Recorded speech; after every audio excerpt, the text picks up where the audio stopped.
G'day, I'm Ben from Catch Pro Australia, and this is Lawn Care Skull Sessions with my co-host, the bearded lawnsman, BJ. How are you? Buska, I'm good, brother. How are you? Good, mate. We got an episode in the bank. Just good to, Guess who's fucking back? Get something, out for all the listeners and people that supported us. So hopefully they enjoyed. Man, again, thank you, everyone. Fuck me, the messages when you did that little video on our Skull Sessions Instagram and on LMCA. My shit just blew up, and I had messages. I was just completely overwhelmed, and I can't thank everyone enough for the support. It was pretty crazy. Well, it's all one big family that we are creating. Yeah. Or have created. We're all, we're a part of it now. And look, we all have some moments in communities where people are like, that guy's a fucking ass clown or slap dick or but for the most part, 99% of people. Yeah. Actually, there was a bit of controversy while you were away. Wasn't? I'm just going to say him by name because I don't know how else to describe him. Yeah. But Brent Aitken or whoever he is. Yeah, Were you amongst any of the controversy? I sort of jumped in. I was like, what the fuck? So I think when we were doing our push mower episode, which might have been the last time that we shot before the break. Yeah. He had a comment. Okay. And I may have said it at the time. I think I recognised this name. Now, I actually went back and had a look. He actually abused me once. Oh. Because he wanted to buy a product. Yeah. And he wanted to know how much the shipping was going to be. Okay. But he didn't feel comfortable giving me his address. So we couldn't shipping quote. Okay. Now, we didn't take that any further. He went immediately to social media and put up a post. And you can actually go and track that post. I did. I went back and tracked it because and the overwhelming support. Yeah. It was from about a year ago. What I thought was funny about it was he friend requested me. And me as well. And at the time, I thought I recognized the name. I didn't know. I actually didn't respond to it because, I just, I've had a run-in with this person. Yeah. If he had reached out to me and said, hey, I know I was a bit of a cock before, but, time heals everything, right? Yeah, I'm a pretty forgiving dude. Yeah. I've had crazy run-ins with people that now, I get along with them fine. Yeah. Or at least we tolerate each other. When we first met, you fisted me without my consent, and now look at us. Anyway, what I happened to see, now I wasn't, I didn't see it all initially. Yeah. But something happened with this person, difference of opinions, and he then posted on a different group saying, watch out for this LMCA crowd, bunch of fucking jackoffs, rah, rah, rah. And literally 75% of that group was an LMCA member. Yeah. And they're just I'm really proud of everyone. Yeah. Because they're just like, wait, what? Yeah. Just calling him out. And it wasn't even just LMCA and Aussie contractors. There's another group. It's like lawn contractors business page or something. And I think what's his name? Tom, right? Yeah. So Tom was a guest on last week's episode of Aussie Lawn Stars. Yeah. I haven't listened to it yet. I'm sort of not really doing podcasts at the moment. Yeah. Only because I usually listen to podcasts when I'm in a work rage. Yeah. I've been doing heaps of back end stuff. And when I'm doing paperwork, I can't have shit on because I just fuck everything up. But go back and listen to that episode, and you can check out that content. But it was posted in that group. I do believe he booted him straight away. Yeah. But then it carried on. Yeah. And he started targeting local businesses and leaving horrible reviews, which I don't know it's not easy to remove those reviews once they're there, right? No. Because we've had some, I've had people who say, oh, I'm going to fucking leave a Google review, and, I don't see them. Yeah. And so I'm like, mate, just do what you got to do. Yeah. Right? And I'm sure it hurts us to a certain extent. Yeah. But in the lawn mowing community, say for example, Catch Pro, if we've got, some jerk in New South Wales who, for whatever reason thinks that they've had a bad experience, that is so different to, in a lawn mowing contract. You've really only got your region, which is, maybe say 20k radius, maybe a little bigger.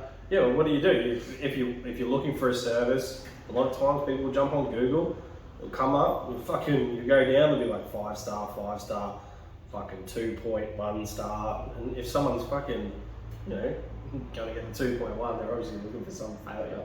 But it's hard that. But the bullshit part about it is when it's not true. Yeah, exactly. So what was funny was some of these other dudes ganged up and they're like, nah, fuck this dude. Yeah. And so they've gone and done the same thing, and then you wouldn't believe it, he's looked at it. Brent, who started this bullshit, who did it to them first, he's looked at it and started reporting it. And so people are just screenshotting that and like, check this out, right? And it was just a vicious, it was a big cycle. I'm not sure that really two wrongs were making a right there in any way. No. Basically, all it kind of showed was whatever region that they're in, all the contractors are useless. Because if you were in that region and they're all smack talking each other and you're a customer, you're like, this business sucks, this business sucks. They're all just fucking 2-star rating because they're all dogging each other. Yeah, so so not very productive there. But not really. It's a fucking but what were we talking about? Oh yeah, LMCA. Yeah. And look, same goes for Aussie contractors too. Like sometimes we get a little bit of shit on us because we don't say the physical name of the group, Aussie contractors. Yeah. But it's only because I just consider the groups to be almost exactly the same. When you said 75% of the people in Aussie contractors are in LMC, I reckon it's more like 90%. Absolutely. There's only a couple. And then you see them fucking coming and going. And you're like, I'd be say in it or don't be in it. If you don't like a post, fucking scroll past it. Don't be a fucking bitch about it. Just if you don't like something, fucking cruise past it. There's fucking millions of other posts you can roll through. Oh, I got to be honest. Right? Now, some people, like I should block more people from Catch Pro. Yeah. I've only ever blocked, I think 2 or 3 people. Is that the person who made fake profiles and started abusing me? That's Brent. Fuck off. Is it really? That's Brent. So he was one person. No way. Now I didn't block him. I actually didn't have the blow up with him. It was Josh. Okay. So all of that happened when Josh was running the page. Yeah. I was late to the party. I ended up, my phone was beeping and I wasn't checking it. And when I looked at it, I was like, oh, fuck yeah, what's going on here? And by the time I'd even gotten to Josh, he's like, nah, fuck him, he's blocked. Yeah. The only other person I blocked is a dude from up north recently who was going to put me to sleep. Oh, yeah. Schnoozer. Yeah, Schnoozy. So 2 minutes flat too. Yeah, so he was the only other person that I blocked, and the reason why is because I like it. I like the controversy, and it's the same thing with LMCA and Aussie contractors. Yeah. Like if you can hold yourself from not, getting too offended, and I shouldn't say this. I'm no role model. Like I get amongst it immediately, but. What I'm saying is, you don't have to leave the group. Yeah, or you don't have to. I know other people who just block people straight away. Yeah. But I don't like it because I like to see the shit. You know, like I like sometimes when they're having stabs at other people. It's like, it's not just me. You're a fuckhead to everyone. A bit of action. Anyway, this is not an LMCA episode. It's just it's such a big part of my life. Yeah. Same. Less lately, like with all this shit that went on like a couple of weeks ago. It's all behind me now, so I'll get back on the page. It sucks, man. Like fucking, I was like sad. Like I was looking at my Instagram and stuff. But, like I'm really content light at the moment because obviously I wasn't working for ages, and you know I don't expect the boys to take photos while they're doing their thing, especially when I'm not around. I've been hitting up Rusty. Well, because I'm not around, I was like, I wasn't going to do anything with it anyway. They have sent me a bit of stuff, but you know, I've got to break it all down. So it's just one of those things. But now I'm back. I'm fucking back, bro. 40 acres, man. Fucking reptiles everywhere. I nearly ran over a blue tongue, and then probably like 5 minutes later, nearly ran over a just a big ass bearded dragon.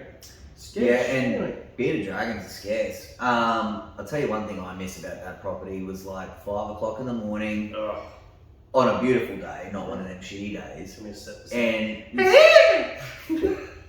And you see those rabbits, the hares. Fucking you see them fucking hooking, just bang, bang, bang, and they're big motherfuckers too. Huge, man. They're like little dogs. Okay, so I went into the shed to put my tiger cat to sleep for a bit for over 90s, and I fucking walked in, looked up, and there's a fucking 3 meters, like 2.5 meters skin dangling from the roof. Yeah. And it's literally hanging down like a fucking Halloween decoration. I'm like, no, that's like my old house. Oh man. Everywhere I went. Big snakes, I'm like, whoa. Fucking the old fella that takes care of the property, he's like, mate, Danae, you got me fucking walking backwards now, mate. I was like, yeah, bro, I'm gonna get fucking snagged on the cheek by a fucking big ass python. So I said, eventually I'll fucking put my machine in here nice and warm, fucking think will, you know, go to sleep on the hydros or something. Fucking big bastard. Now, today we're going to be talking a little bit about acreage and rural properties. Yeah. And the reason for this is a long-time listener of the show, Nick Lang. He's a Skag guy. Is he a franchise guy as well? Yeah, he's a Jim's guy. Mm-hmm. He started his business. I don't even think he's been in business for a year. Congratulations on your second Skag. He just fucking got his 52-inch B ride. Yeah, and boost. And when he got that, or when he pulled the trigger on that, he did reach out and say, you know, I've done this because. Like I bought this 52V ride because you know, I got my 32 and I've got all the work for that, and I'd like to be able to start, like, you know, he's maybe doing some acre properties with that, and he's like, I'd love to start, you know, getting bigger properties. And he said, he texted me and he said, I'd love to hear some little bit of insight of how you guys had built up the acreage section of your business. He's in a perfect spot too. He's a little bit out of town. So he's not like right in the mix. I think he's down in Logan. Yeah, so it's they got a mad rural presence. Yeah. Now we realise not all markets are going to, like, this episode is not. It's not going to be awesome for everyone. Yeah. To take notes from. We're very lucky in Brisbane. I have to admit, like, you can drive. So where I am, I'm not in the heartland or anything like that, but fucking, you know, 5 minutes one way, you're just hitting acreages. 5 minutes the other way, you're hitting fucking suburbia. Well, how about where I live? Well, You'd make one turn and you're in the concrete jungle. Yeah. You make one turn to where I am and it's like you're in the fucking 50s. Exactly, yeah. So, what? no fucking curbs on the street. There's like 48 horses living behind your house. Fucking. And I tell you what, I just before we shot this episode, I ran upstairs. I don't know if you heard the kids. There was a fucking horse running down our street. Was there a rider on it? No, there was someone with it though. Oh, yeah. Yeah, it's awesome. Yeah, it's a fucking cool. Like, I was standing at the front while you were on the phone earlier, and I just had this. There's a big fucking horse just looking at me. I was like, g'day. Yeah, that's Rocky across the road. Rocky. Yeah. And then is there a pony in there as well? Like a little fella? Yeah. Sometimes I go down over there and I do the, hey daddy, I'm a farmer. Oh, yes. That's amazing. Do you ever like just walk out there and he's just staring at you with a big fucking loose dong? No. You know, that big disgusting horse 4-foot dong? No, I have always just tried really hard, even like when I see it and notice it, have always just tried to just never bring any attention to it, because my daughters, man, they get to that age where like it's just not as innocent anymore. Like they know stuff, and so like, they know that's not a fifth leg. So I don't bring any attention to it. Just part of you want to poke it with a stick, see what it does. I know what Vicky wants to do with it. Oh shit! Look out! No, it's a bit creepy though. Like very, very unproportioned. Yeah, you fucking look at a horse, you're just like, fucking what? Yeah, it's like looking at an Ethiopian. Oh fuck. Anyway, back to today's topic. Wish I had So- a dick. We're gonna. This episode should just be called Dicks and Shit. Dicks and shit. So anyway, we're going to talk a little bit about what you and I have done Yep. to break ourselves into that acreage market. Yep. It really became a pretty big part of our businesses, almost to the point where push mowers were really just not needed. No. And my business has changed now. 2 years ago, Acreage was huge. Like we'd be doing, 3 or 4 a day, and then slowly I stopped doing acreages to focus on the larger, consistent work. So that's where I've made the transition into village work now. But I still have some of those really nice premium acreage customers that I never let go of. But yeah, man, fucking for a while there, we were kicking those acreage goals. Yeah. Now, as a solo operator, and there's obviously two sides to look at everything, but like years and years ago, maybe even 10 years ago, I remember we were doing, maybe an acreage per day, or maybe most days on a 2-week cycle. I don't think I had 10 of them built up, but maybe 7 or 8. So over a 2-week period, you were doing a couple a week. And I remember it was just a really good sweetener for the business. So nice. Especially when you zero turns were pretty new back then. Yeah. As crazy as that sounds, but 10 years ago, like not everyone had them. No. And it's a different world out there now. But I do want to say then that there is also another flip side. I know I got sick and tired of some of the acreage properties because lots and lots of acreage owners will have a ride-on mower. Yeah. And there's two downsides to it. One is that they want to do the mowing and they just want to get you in for gardening and Snipping. yeah, which is bullshit, right? Yeah. And the other part of it is that they'll get you in all summer long.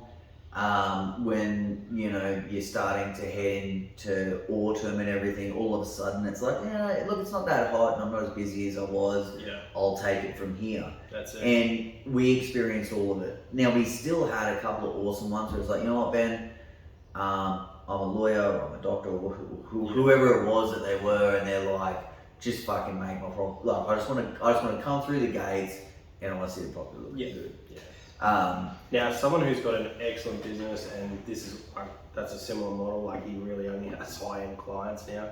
Is Marky from IMO, so AMG from IMO. Oh yeah. He has a fantastic fucking some of the properties. Whew, Not that he smoked that much about it, but if you did want to check out, we've interviewed him. Yeah. Go back in the archives and have a look at the MG IMO episode. So I think he only has premium customers now. Like he does.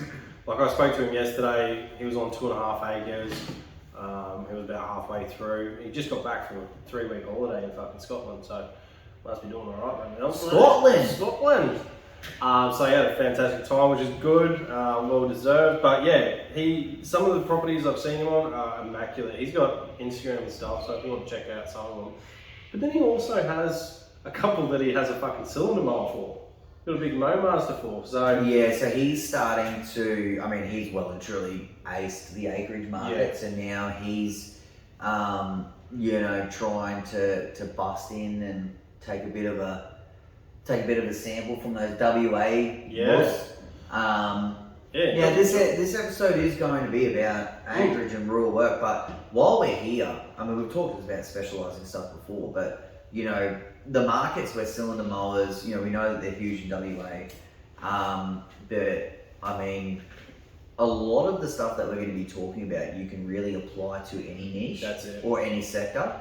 So, when we talk about your target marketing with, I got to be honest, look, I don't know how lucrative these things are anymore, but when I wanted to get into acreage properties, I did place a Gumtree ad. Yeah. A paid Gumtree ad offering, zero turn mowing services. I didn't reveal any of my rates or say that we were the best prices. I just simply put it out there that we can provide this service. Yep. And I got some fantastic jobs from that. Yeah. Jobs that I kept all the way up until a couple of months ago when I got out of it. I had the opposite. I had nothing in Gumtree, whether I paid for it or whether it was free. Okay. I fucking had no luck with it. So, I mean, look, and this is still good information for our listeners because they can weigh up whether, that might be a good option for them or not. Plus, your ad could have been completely... So my ad was not targeting just acreage. My ad was for everything. And also, this was a long time ago, so I was kind of granny. But it's, there's a big country. There's lots of people that will go on and look for like acreage and shit like that. So well, my ad was specific for zero turn mowing. Well, I said the word properly, didn't I? No, you did. I usually say it specific. Yeah. Well. No, it was specifically for zero turn mowing. Yeah, fair enough. Did you get shitloads of, not specific? Not really, no. The ad went really well. We got a bunch of vacant block slashes. Oh, sweet. I picked up a factory that had a paddock, and I did pick up some acreage. Now, going back to what I said before, there was a lot of job requests for just acreage works, like not zero turn mowing, which was not what I was looking for at that time. I didn't want to spend 4 hours on a whippersnipper or do huge gardens. I was specifically looking to build the zero turn part of my business. So another thing you have to watch out for are these fucking one-time ollies where they'll get you in for one, like they let it go. They'll give you some bullshit story, and it will be like, you're looking for, a regular service. They'll be like, yeah, fucking oath, mate. And then all of a sudden you'll clean their property up. You might get to do it twice, and then they're like, yeah, we don't need the services anymore. We can fucking take it from here. Well, that's another thing, and I mean, I don't know if businesses these days are putting people on contracts. I was listening to a great podcast, only because I had sort of said last week that I haven't been doing the podcast thing that much, but I did listen to the latest episode of The Green Grind. Yep.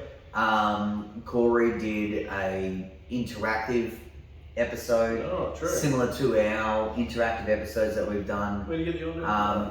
Yeah, I pitched it to him. He liked it. Very nice. And they were talking about that they put all of their residentials on contracts and payment plans. Yeah. Which I don't think a lot of people are doing here. Some people might be doing it. Well, there's a guy down in Redland Bay who he gets prepayment. Yeah. He doesn't turn up unless the bill's been paid. Well, yeah. So that is one thing.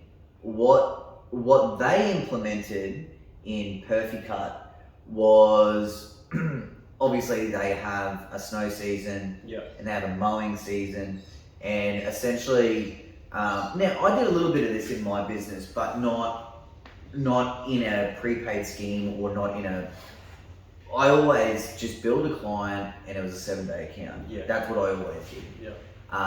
And you can imagine the amount of people that actually stuck to those rules, right? Yeah. But what they do is they charge a client, let's say $49 a week, and for that they get their lawn mowed every week, and even all through the winter they will, have their footpaths and sideways ploughed, Yeah. and etc.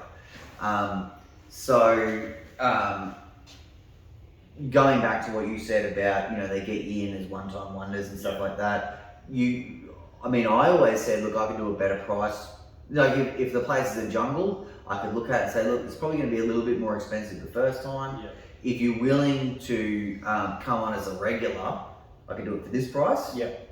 If you're really looking for that one-off service, it's going to be this price. Yeah. And that's when I'm like, I give them the price and they're like, oh no, I'll take you on as a regular. Yeah. Because realistically, unregulated sort of industry, a verbal contract is a contract of sorts, but realistically they can say fucking... Well, and look, it's happened to me. Like, I know Yeah, I've worked at properties for, let's say, 4 months, and I have literally had an email saying, hey Ben, you've been great, and we really appreciate what you've done, but my 15-year-old kid's gonna mow it from now on. Yeah. And I'm just like, thanks, fuckhead. yeah, like all that fucking hard work, and really... like I invested, they were not being charged a premium price, because I was willing to, hey, if I know that this is going to be written in my diary every fortnight, then I'm willing to do it for this price. Exactly. And sometimes you have good situations, sometimes you have shit. Yeah. The only upside to it is that they may come back. Yeah. And if that happens, well, then hey, you got to pay a little bit more. You get a little penalty payment. You have to pay a little bit more for your mow. Yeah. 100%. I've had one like that, but they didn't want me to mow. They fucking got me into mow for, I think, so this is when I was doing peak acreage. So all of my stuff basically came from word of mouth.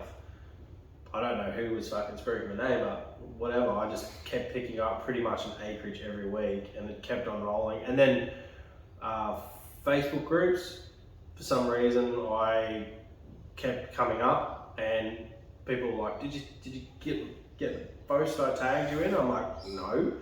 They're like, oh, get on this group. And I'd fucking get on it, and I'd apply for it, and I'd say, yeah, I live in the area. And then, I'd notice that it's an acreage sort of area, and I'd stay in it, and I'd stay on top of it. And that's where a lot of my acreage came from. But so you would really say, I guess word of mouth and, networking to some extent. Fucking networking. So, I guess we brought it up before, but, when you talk about building one section of your business, networking is so important. And I know that we've got a whole episode on networking, but let's say the 40-acre property, which you do now, but when I picked that up, that came purely through, there was a guy, the very first Series 1 Catch Pro catches, there was no welding in the design except for the inlet. And it was an aluminium inlet, and it used to get welded. And the guy that I used had a little shed on the acreage next door.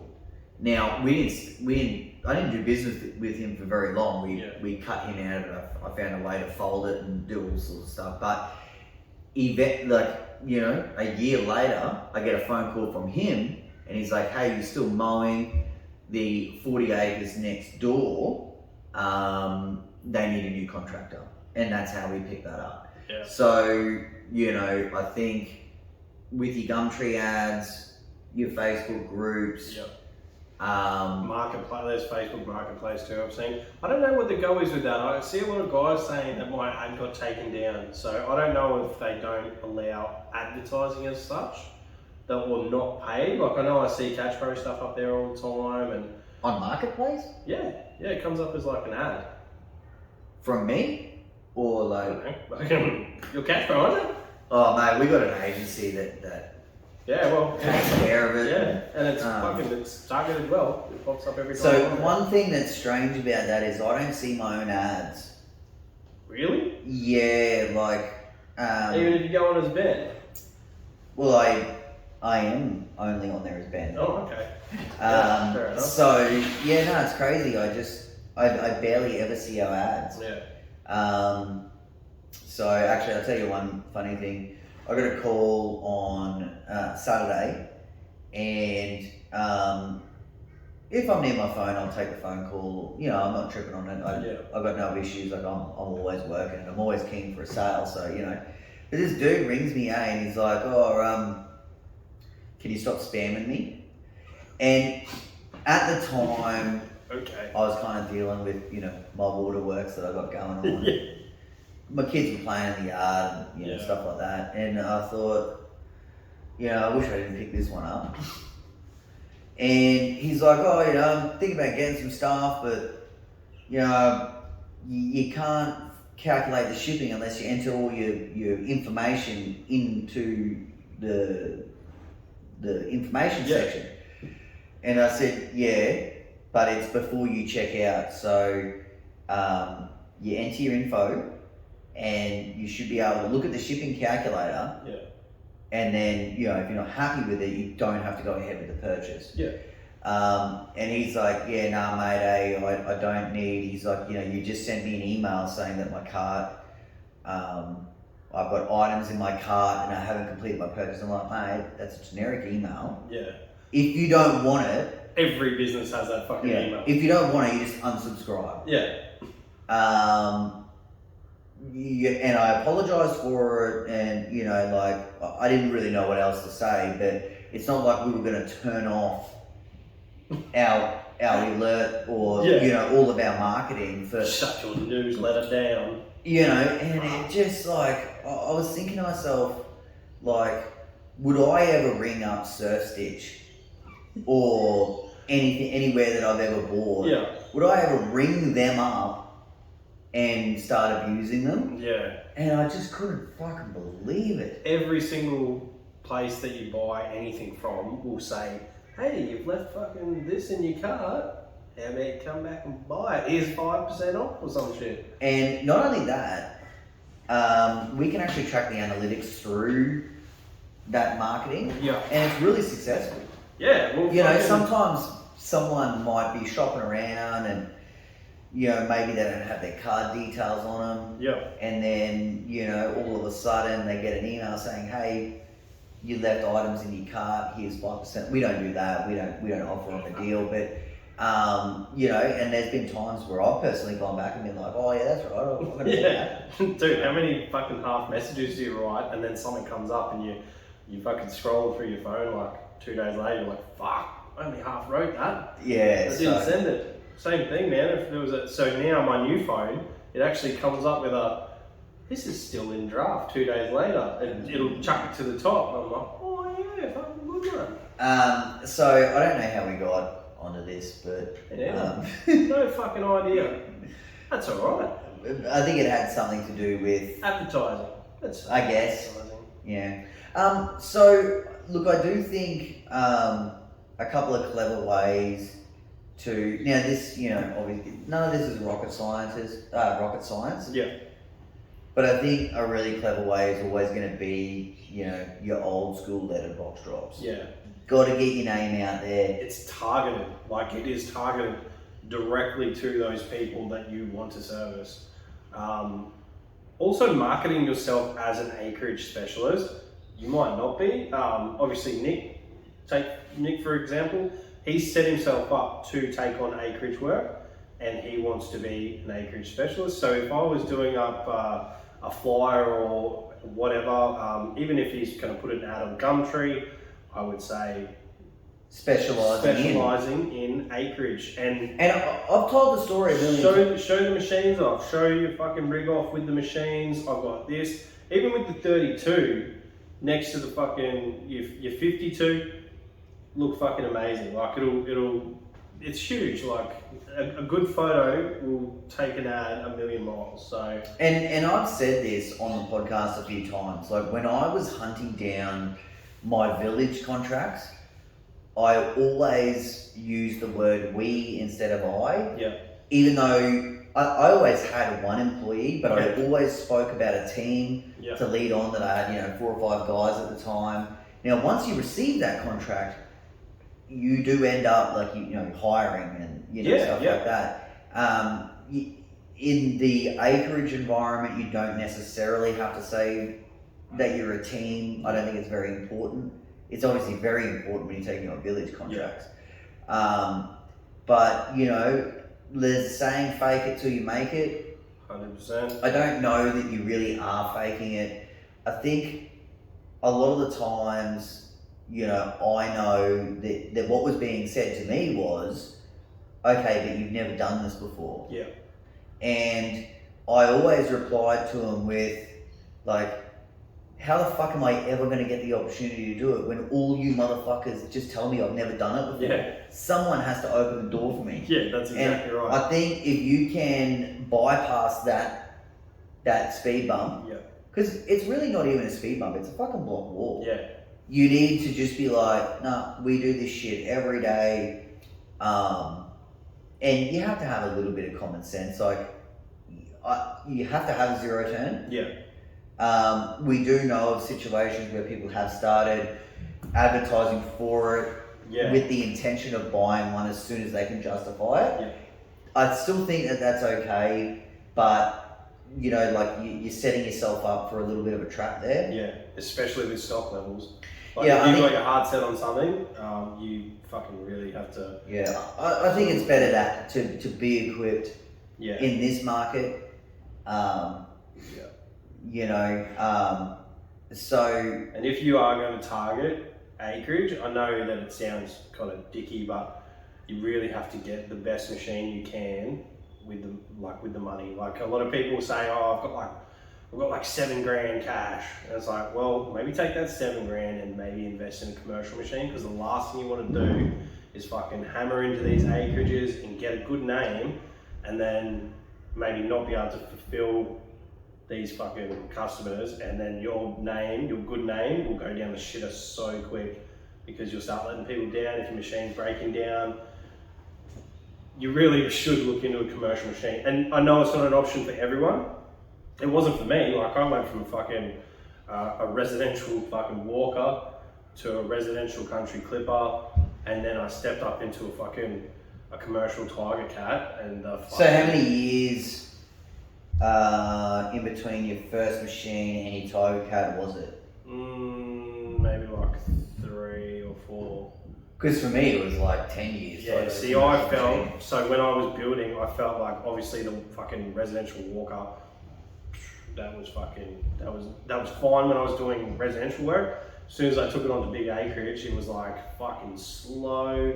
The hydros started to feel a bit meh, and at the time I couldn't afford to go out and do what I did a couple of years later. But after I did, I think maybe like 300 or 400 hours on the clipper, I knew that it would, if I kept pushing it as hard as I was on these bigger properties, I was going to start to really come unstuck, and I moved into the Skag and I fucking never looked back. So yeah, it is one of those things, like if I could have my time again, maybe back in the day, I would have taken the $8,000 I paid for the walker and used it as a deposit to buy a commercial machine. I mean, nowadays with finance, like... Oh yeah, finance is way different now. I mean, I've obviously financed my Skag. Yeah. And I wouldn't have always had the capacity to do that, especially not when I bought the clipper and, things like that. But I guess the difference for me was I don't think I even made the leap into, like, I've been doing acreage work for, fucking years and years and years and years, but it was I never really looked at it as my sole market, because I've always done body corps and, I had been doing villages one way or another already. So you know, my clipper, I had a 41 inch. Yeah.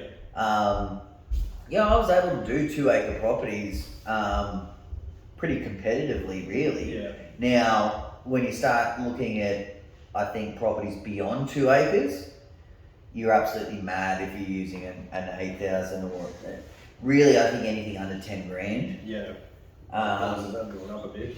I mean, prices have gone. I think my clipper was only 6,300 or something. Yeah, I think mine only went up I guess mine was like 7.3 or something like that. So it went up a little bit, but and I don't know what they'd be worth now, but I'd say your equivalent model, say Hustler, is closer to 9. Yeah. Maybe 8. Yeah, I think 9's probably. Probably, yeah. Times have changed, obviously. Oh yeah. Used to buy milk for $2 back then. Oh mate, now you can get what did you used to pay? Two ice breaks for $6.50.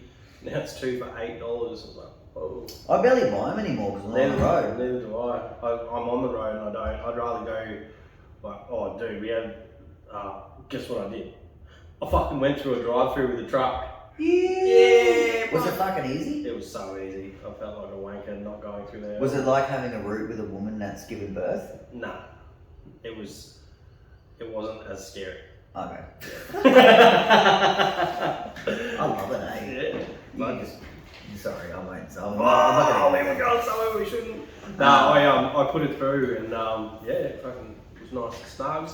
Had to fucking reach down. I was looking down on people. I'm like, yeah, fucking look at me in my truck, you dog. Nah.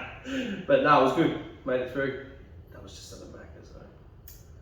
At the Manly West one? Yeah. Yeah, so that's a big one. people in Victoria are probably like, what the fuck are these two jerks? Some of our drive-thrus are fucked, eh? Like, you can barely fit your ram through. Like that Macca's at Wynnum.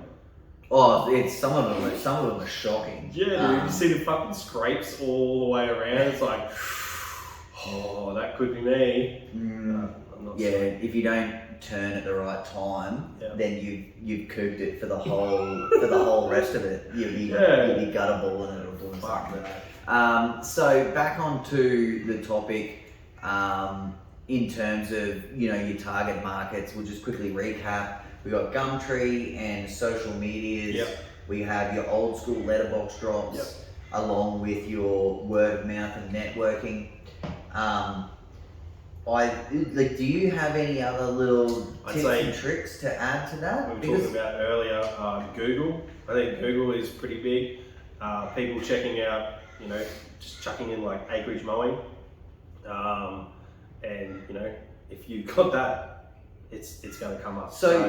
So now that we've talked a little bit about some of the ways to obtain them, I think the next thing is to probably get your pricing in check. Yeah. Now, we can't speak for all markets. We've heard, $100 an acre. Yeah. We've heard $100 an hour. Yeah. You can get guys that are charging $90 an hour. You can see it on marketplaces. Guys that still charge like 70, 60, fucking something like that. But then there's like guys that are down that end. And then there's fucking people that are like, I charge $300 an acre. And depending on the actual acreage itself, if it's 6 foot high, then fucking by all means, Yeah, look, we're gonna really say what, you should be charging. Yeah. Even on the green grind that I was listening to, they were just saying, get your prices up and up. Yep. And, I just remember shaking my head and thinking because we hear it here too, from a few key members of, let's say your entrepreneurial types, but the only reason why I'm so passionate about not doing it is because I never want to recommend to someone to charge X amount if they're not qualified to do it. No, that's and it's just one of those things that I guess I'm old school and I want to protect the real contractors. Yeah, and your reputation. Well, not only that, but the more that we all fucking lift our prices, the harder it's going to be for people to actually just get work, because you've got some kook who's not qualified charging top dollar, then you have to fucking lift your price again. Yeah. And it's just like, I just think it just creates a whole heap of shitness. What I would suggest is, you know, I think you don't want to work for nothing. No. So, you know, you have to make something from it, but you need to be able to make that decision. I think one of the first things when I started, you told me was, if you can walk away from that property happy with what you made, then you've quoted it right. And then I kind of based all my quotes off that, and then I sort of got a price in my head, and gradually it's, you know, it's grown. There's so much meat on the bone. It's, yeah. When you're talking about, like, just look at the 40 acres, for example. You're not going to use $100 an hour basis to quote a job that is 40 acres. No. And to be honest, like, I'm using a fucking 48-inch machine on that, like, to knock over. And it's fucking lucrative, right? I'm still making money. Yeah. So, and I believe you're getting more than what I was getting for it. I think we were doing it for like $1,900 a cut. Yeah. And, you know, like, I always, for me, it was the amount of cuts per year. Yeah. Because I knew, okay, I've got, essentially it was going to pay me $1,000 a week. Yeah. When you break it down. And, well, a little bit less really when you take in the winter months. Yeah. And but there's another side to it. There's the added value of the quarterly sprays.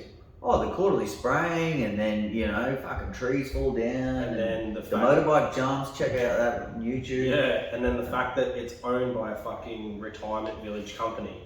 So, in some respects, it's a long game. Like, oh yeah, totally. It's gonna get developed. That Eventually, is a networking dream, right? And it'll fucking go through, and hopefully, big fucking Daddy Beach is there, twiddling his beard, saying, "Hey, remember me? Yeah. I'll fucking make this place look good." So, but really, the pricing, you know, in Nick's case, he's got a 52-inch V-Ride. I mean, he's going to pump out 2 acres. Yeah. And not even fucking know it. That's it. You know what I mean? So when you're talking about, you know, I think for a 2-acre property, I might have been around 250. Yep. Depending on what it entails, you know, if it had a driveway with 50 palm trees either side of it that you had to whippersnip around, you know what I mean? That's one of those things where, you know, you're not going to use this $100 an acre theory, because you got a 52-inch V-Ride, you're going to mow 2 acres in 1 hour. Yeah, and then you got to fucking whippersnip for another 3. Yeah, so you really got to quote. You can have like a few principles that you stick to, but each job has to be quoted, and all of those variables have to be taken into account. I think. So maybe this is a bit controversial. I know people don't like hourly rates, but I fucking love an hourly rate on a acreage where I do everything. So I've got acreages where I'm, you know, spraying, mowing, edging, hedging, weeding, fucking everything. Whapping. Whack, whack. Saying what's weird. Yeah. So I've got acreages like that. Do you remember that movie? No. That's Is it Van Wilder? No, it's not Van Wilder. It's that. Oh, I can't believe I brought it up when I don't know the name of it. Is it like something? Hey, we'll come back to it. Yeah. So right back with what you were saying. Yeah, no, I fucking dig an hourly rate for something like that, because you never know what you're gonna do. Like, you never know. So I will tell them that there is a minimum. So there's a minimum of 4 hours. If we go over, then fucking, you know, it's all good. But I'll book them in for 4 hours, and if we go over, because I'll sit them at the back half of the day, have smoko, go there, do 4 hours, fucking, you know, if they want us to work there an extra hour, 2 hours, whatever. But the hourly rate for those kind of properties, so much better. Well, I've found anyway, personally. That's all right. My personal view is hourly rates are fantastic if you've got an offsider. Yeah. Or if you've got workers that are going to go there. So I always knew. So back in the day, I had a bunch of acreages that was set up. Same thing. Like we didn't just mow. We kind of looked after their property, and we used to work for 2.5 hours or whatever the case is. And back then it was $100 an hour for 2 workers. Yeah. So it's $50 each, right? Yeah. And I was only paying that work at $20. Yeah. So I would be sitting there cleaning up $80 an hour. Yeah. Now this is 10 years ago. Yeah. So those figures now are probably more like $140 an hour for 2 people. Yeah, totally. I think even when I finished up, I don't think we ever got above. I mean, me and Rusty, we just he just did his thing, I did my thing. We didn't work as a team, but like occasionally we would. Yeah. And I don't think I ever charged much more than $120 an hour. But that's because cash flow was well and truly rolling. Yeah. And most of the time when we were doing jobs in that field, it was because I was either helping someone out or just had to fucking get something done to get someone off my back. Yeah. But that was when and even if you look at your crew now, if you send them somewhere for $140 an hour, wages probably cost you $60 of that, let's say 30 each or whatever the case. Oh, bump it up, mate. Fucking work covers a fucking nasty bitch. Yeah, okay, well you got, you got some Yeah, other... so the overheads there, I'll probably say like $33, $34. Yeah, so you still can make... Still. Yeah, and if you never have to go there, and you're making, let's say you're out at an acreage and you're making X amount, and then you're making 20 or 30 off each worker, which it really is probably more than that. Fucking A. Happy days. If you can make $50 or $60 for not doing nothing, it's not bad. that's a fucking rattling A. You work for the man, you come close to fucking $50, you're a fucking tradie or something. Seriously, like back in the day, like a normal fucking day rate for me before I started this gig was like $24 an hour, fucking maxing out. Like, phew. I know that. I've never had a job. You never had a real job? Like a fucking. Oh, like I worked you never worked for a man sort of thing? I worked a little bit for a college. I worked a little bit at a village. Yeah. I worked with Shorey. I shouldn't for say a a year. job. I mean like a fucking job where No, well, you get paid like I was gonna say real job. Yeah. I Not a business. don't think I've ever had a job where I was above any award wages. Yeah. Fuck no. And Business back when is I was much- doing it, fucking pathetic. I'm pretty sure it was $15 an hour. Or You know $16. what though? People are fucking struggling for stuff everywhere. I heard that the unemployment rate is the lowest it's ever been, which means fucking people are struggling because if you can get away with being a bum, there's a lot of people out there that will fucking do it. So for the unemployment rate to be the lowest it's fucking ever been or whatever, the cost of living is fucking gone well above what you can survive on the old dole or pension. It amazes me so much. Like, they have to be doing something illegal to be getting by. Yeah. Like, Oh, fuck yeah. I want to say that we've, for the last 30 days, we have been using, everyone knows, or at least I had said it before, that we registered as a company. Yep. And, from the 1st of July, we've started using company structure. And so I pay myself, I pay Vicky, and that's that, right? And we are fucking struggling. Yeah. Vicky goes through her paycheck in 2 days. And like, I guess I don't have that many personal expenses. Yeah. But you know what I mean? Like, the cost of living, like, and don't get me wrong, like, we're not, like, we're all just still using the same money. Yeah. But like, I'm physically paying myself where I have never done that in my life. It's like you pay the bills, you buy what you got to buy, whatever's left over might go into savings or whatever. Yeah. But now we've got all of our company money, we've got budgets, And Yeah, it sounds like a what fucking- sucks is Have you found it good though? Like, are you? I absolutely love the company. Okay, cool. Yeah. The paperwork side of things is so much easier. Everything is so much more organised. We're doing monthly BAS, which is excellent. For you, it's not good for your cash flow. But it's ultimately going to be a lot better to analyse. Hey, are we profitable this month? You know, you really get to see those figures. And I'm not a numbers guy. Yeah, neither am I. My so, wife thinks I don't listen. I just don't get it. Yeah, so I told her, tell me if we need to make more money, or tell me if we're doing okay. That's how I work. You fucking tell me that we need to make more money, I'll fucking switch that gear up again, and we'll do something else. We'll try and find something else to fill the pockets. But yeah, I just fucking don't get numbers, Yeah, no, that's not it with me. I think I love the company structure. I don't like being limited with, you know, if I want to buy something, you know, I don't want to have to call up my bookkeeper and say, hey, I'm taking 5K out. Rada. You know, and at the moment I'm spending money, like I'm getting turf in, I'm getting, you know what I mean? And the money's there. It's just that I gotta fucking tell someone when I want to spend it. I know, that would feel weird. And I fucking hate it. Yeah, that would be weird. So, but as for the structure, I love the structure because everything is recorded and you're able to really go back and sometimes it can be a little disheartening. You know, be like, oh geez, you know, we turned over X amount, but you know, we bought this much product, we've got, you know, this much still in inventory.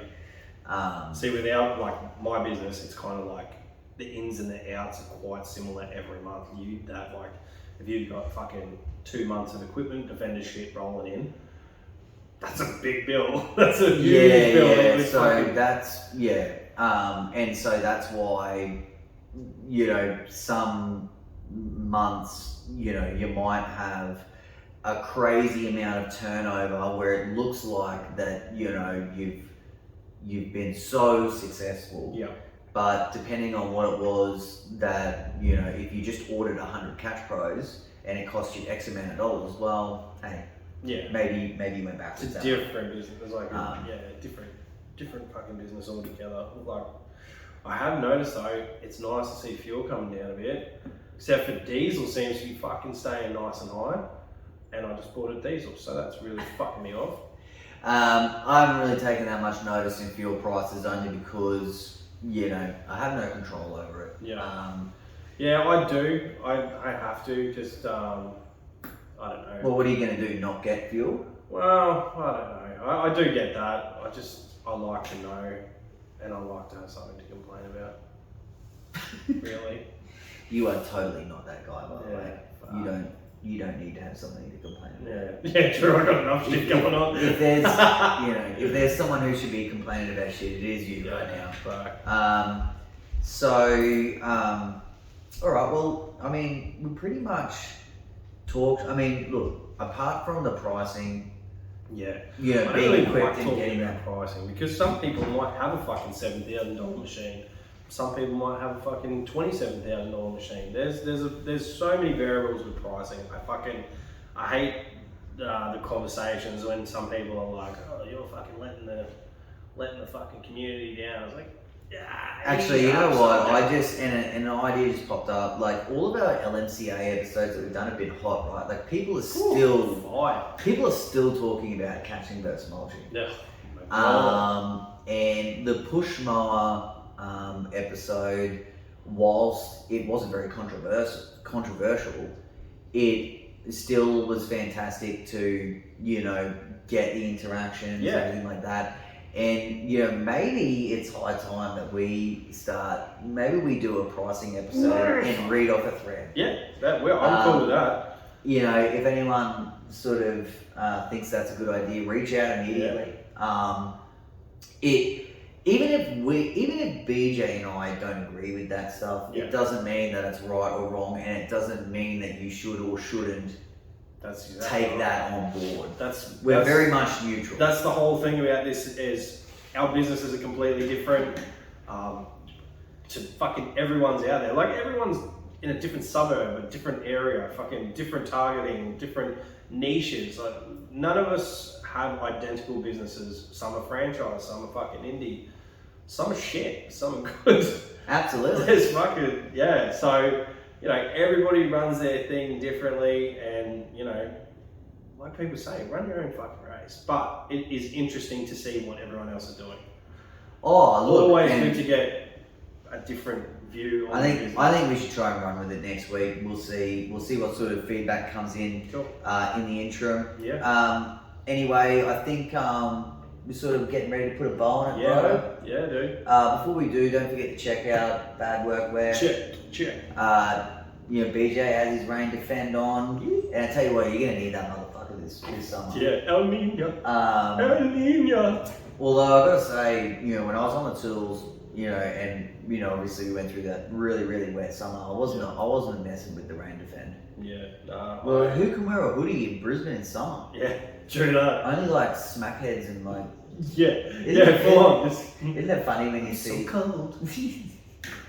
Isn't it funny when you see like those crackheads walking around with full tracksuits on in summer? Fucking trench coats and shit, And like. he's like, what the fuck? And they're still walking with a swagger, just like. It's like, what the fuck? Yeah, I'm cool as fuck, even though I'm hot as fuck. Yeah, don't know where Temperature wise. where's my next meal coming from? Don't need a meal, I'm on crack. Yeah, I was gonna say, I don't need to eat or sleep. Fuck, you get some shit done though. So what were we talking about again? Oh, Bad Workwear. Yeah, Bad Workwear. Don't forget to use the code Skull in capital letters to check out. Don't forget, if you're on the Catch Pro website, you can use the same code for any bad items that we have. Yeah. And Also, bulk your items. yeah, trade tools as well, man. We don't know what the fuck's going on with trade Well, tools. we don't have a code for you. We are currently plugging them. Yeah. It's Slow going. It's a pretty good situation. I mean, like, I'm a customer there anyway. Me too. So, you know, I got Milwaukee bits and pieces Yeah. and got me compressor and Now, I stuff. saw Steve Ween got some tools the other day on LMCA, and I was fucking, I had my fingers crossed he got some trade tools and I was going to shout us out, but yeah, it didn't happen. Well, he's in New South, so. Yeah, but there's trade tools everywhere, isn't there? Nah, just Queensland.